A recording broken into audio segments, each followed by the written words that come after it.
content was good and sound, and it was already refined because her life was already sort of in a place where she had learned all these things that she was talking about, and she was sharing from a deeper place. Do you know what? I wish my boyfriend was more into YouTube. I would love to not have to do any of the editing side of it, sorting all that out. Honestly, it sounds like the dream team. So I'm interested to know that dynamic where, obviously, Mpumi, you're in front of the camera, Brendan, you're behind the camera, and it's always been that way. How do you find that because obviously you're married as well, and what's it like working together?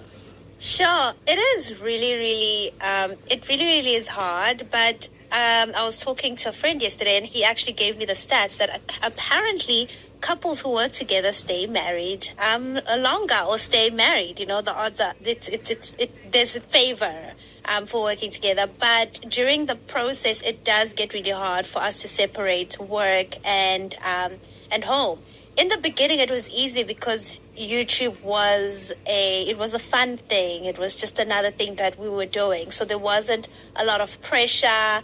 Brendan had his career going. I had my business, my salon business growing. And so a lot of things weren't dependent on my YouTube channel working until we saw the opportunity and the growth. And I'm very interested in the business world, and Brendan is very interested in production and the highest quality. So now we've got two people. One is an extremist in business and one is an extremist in production and quality, and now we have to come together. So the end product is magical, but the process and of understanding each other's working languages. So you can imagine a numbers person versus a creative. I'm a structure, work starts at 9, need to get it, and then you've got a creative who goes with the flow. And each person needs that. I need my structure, and he needs his flow. And on a bad day, it doesn't work, but on a good day, it really, really works. So it is quite challenging, but we've been doing it for so long. We've tried out working with other people and separating, but I think it gives us a sense of purpose, and it helps us develop our other skills, our EQ, our communication skills, and all of that, so that it can work in the business, because the business is meaningful. The YouTube business is meaningful to us. So yeah, I'll say it's challenging, but it's worth it. Brendan, do you share the same? Yeah, what she said. Wow. No, that's really cool, because we have had creators on the past, particularly Jade Beeson, who mentioned that she sees there being two types of creators. There are the planners, the more strategic people, and then the more creative people. And so it seems that you have found a way to, combine those and really make a good team that works together. For the listeners at home and the viewers, could you tell us a bit more about your channel, what you do, and what your goals are for the channel in the content you create? Sure. So when I started, there wasn't really this 5-year plan of this is how it's going to be. I think when I entered, it was what is happening, and everybody at the time was vlogging. And naturally, I thought that, well, that's what I have to do. But my first video, First Things First, was an introduction, which I guess it's the breadcrumbs to what I'm doing now, because I now have conversations, and I didn't know it then. At the time, I just thought, you know what, let me introduce myself before I get into this vlogging thing. And then I started vlogging, and it was fun to a certain extent, but it never really felt like home to me. Brendan always had to be there, and if he wasn't there, all my content was either blurry or I'd miss moments because I like being present. And I had to start finding my own niche within the YouTube space, because I was growing frustrated that this is what's expected of me, but this isn't really me. And I started playing around with, let's have conversations together. I think we did some Q&As together, which eventually became a docu-series called Our Love Journey. And then the Wisdom and Wellness podcast started as also conversations with other people that I would invite, that I was interested in their journeys. So each thing has built up, and the way that I view my channel now, I almost look at it as a production house, if I can call it that, for lack of a better phrase or better word, where I come up with concepts and we create them. Like I said, the I Love Journey docu-series and the Wisdom and Wellness podcast, and we've done some cooking shows. So I've got this network is the word, this network where I produce these different shows. And so versus trying to treat it as what other people are thriving in. Like I've seen vloggers who excel at vlogging and I can't get there. And I decided, well, maybe let me not try and fit in the box, but how can I use this platform the best way that speaks to me, that feels natural and comfortable for me, but also serves my audience and makes the most out of the YouTube platform. And so what you can, getting to your question, what you can expect on my platform right now is a whole lot of podcast conversations where I invite people who are doing exceptionally well in their respective fields, be it an actress, be it another creative or a business person, and we just talk about the journey of life and uncover their purpose and tools that we can share with the audience on how to be the best versions of themselves. And I should actually change it to wisdom and wellness, but Mpumile Drama still works. It still works. We love that personal branding. One thing that I find really interesting about your channel, Mpumi, is the way I view it. It's kind of like a TV channel, and then you've got like the different mini-series, the different programs, for example. I think when a lot of people start a YouTube channel, they think they have to do one thing. They have to fit into a niche. You hear it all the time. I'm going to find my niche. I'm going to find what I'm going to have to do. I think your channel is a perfect example of you don't have to do that. You can spread your wings, try out different things. Is that something that you've consciously tried to do to try and find what you enjoy the most, or do you kind of see what performs best on your channel and think, okay, I'm going to run with that one? I think it's the best of both worlds, and Brendan will jump in here. So he's got the gift of forecasting because he loves doing research, so he can kind of tell where the industry is going, where the YouTube world is going. For example, I think when we started, when we were still doing content, long format was working, but he quickly realized that people's attention span is getting shorter and shorter, and we need to adjust our content to that.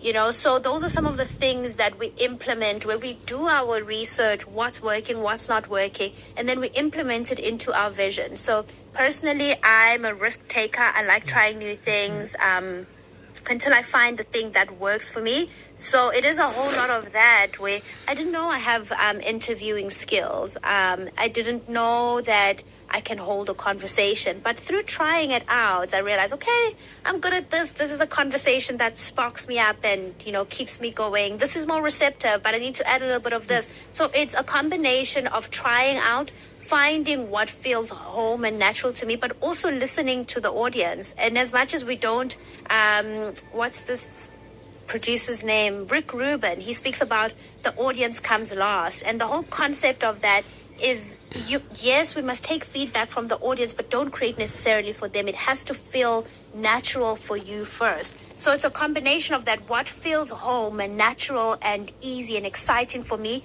and then also bringing in the audience. At the end of the day, I still have to serve them, okay? And then we bring in Brendan's forecasting skill. So it's really a combination of a lot of things, and that's why it's a journey. So there's no stop saying, hey, I figured this out. Things are constantly changing, or I'm constantly changing and evolving. My audience is. So it's a combination of stuff that makes it work. And sometimes it doesn't and we stop, and sometimes it works and we continue. Yeah. Brendan, do you want to add on that? Yeah, definitely. I think one of the things we try to do is really, my job is really to focus on how are we presenting the content. So Mpumi will obviously have all these ideas, and my job is to see how can we present these in the best way so that they can flourish on the platform, because as you guys know, the algorithm it continues to change. So, you know, the analytics are there to help us and for us to see what's happening and how is the audience receiving the content. And sometimes the issue is not the content, it's the way that it's being delivered. So it's our job to see and to make those adjustments and to say, like, for instance, we had gone more to back to slightly shorter content where we do like 8-12 minutes. But then you put out a video for 22 minutes and you realize, actually people are now starting to retain a lot of this content, and the retention is a lot higher than it was before. So maybe there's a shift in the algorithm. So then you start to then work on that, and now you put out your next few videos to be slightly longer, and you see that there is a change. So it's just about trying different things and being open, like Mpumi said, to seeing to making mistakes, to having a video not do well. You can't live on the analytics page, obviously. A lot of the content sometimes has to feel like you're doing important work. It has to feel like you're trying to contribute something into the world as opposed to just playing the game. So finding a balance between really being on the know in terms of what's happening with the numbers and how are people receiving the content in terms of when are we posting it, how long are they watching it, but also is this something that we believe in? Is this something that's actually making a difference? If we took off our content from the platform, would people miss it?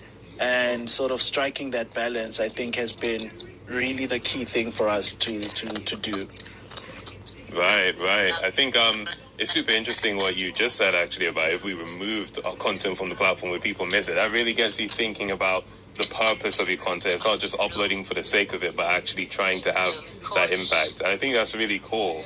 Another thing you mentioned earlier is about, there's the algorithm side of what does the algorithm like, but you're also trying to keep in time with the audience trends, not just in terms of what's popular, but what do they actually like? What are they looking for? You mentioned that you started noticing longer videos were actually becoming a bit more popular, and so you were more comfortable making those longer videos. When it comes to actually noticing those trends, what tools do you use? Like in the analytics, what specifically are you looking at? How are you sort of predicting, okay, I think this shift is happening in this direction? So obviously YouTube Studio is it's your best friend. So every time we put something out, we look at how it's doing. Personally, I'll go in there and I'll see in terms of growth. Tell us a bit about the journey of unlocking features of YouTube and actually using them to their advantage. Everything sort of starts in the northern hemisphere and then falls down. What would I say to those channels? The most valuable tool is... I think the main message from this podcast will be that when you start a YouTube channel, it really is a marathon, not a sprint. My recent travel to London, I didn't know that our market in London was that big. I knew because of stats, but when you look at stats, you just see 5%, 10%. You don't see actual people until you plug in hey, this is not just a percentage. These are actual people who are living in a different continent. Hi, I'm Hannah, known online as Fabulous Hannah. And I'm Simi, known online as Tamago2474, and welcome to Making It, a podcast for creators by creators. We're both YouTubers ourselves, and on this show we talk with other creators about their journey to success